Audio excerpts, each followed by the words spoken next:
షర్మిల తన కుమారుడు రాజారెడ్డితో ఈ రోజు కర్నూలులో ఉల్లి రైతుల వద్దకు వెళ్లారు. అప్పుడు మీడియా అడిగింది, మీ అబ్బాయిని రాజకీయాల్లోకి తీసుకొస్తున్నారా అని.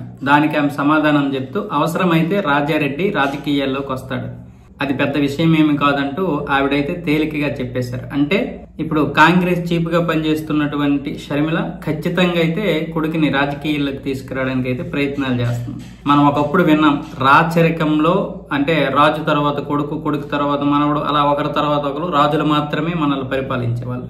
ఇప్పుడు కూడా మనం ఆ విధంగానే బానిసలం అయిపోయాం. అంటే ఒక విధంగా చెప్పాలంటే వారసత్వానికి మనం ఆటోమేటిక్ గా వాళ్ళు చెప్పిన విధంగానే, అంటే అప్పుడు రాచరికం, ఇప్పుడు ప్రజాస్వామ్యం, అంతే తేడా, ఇంకేం లేదు.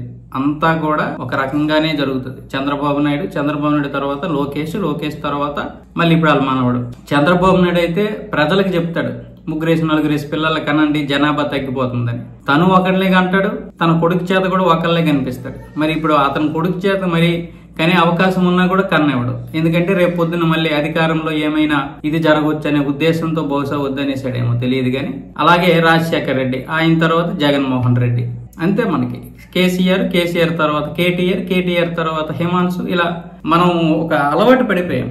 ఇప్పుడు మీరు కాంగ్రెస్ లో చూడండి, నెహ్రూ, ఇందిరాగాంధీ, రాజీవ్ గాంధీ, సోనియా గాంధీ, ఇప్పుడేమో రాహుల్ గాంధీ. అంటే మనం ప్రజాస్వామ్యంలో కూడా ఈ వారసత్వానికి అలవాటు పడిపోయాం. ఇప్పుడు ఆ వారసులు కాకుండా ఇంకా వేరే వాళ్ళు ఎవరు వచ్చినా మనం అంగీకరించలేము.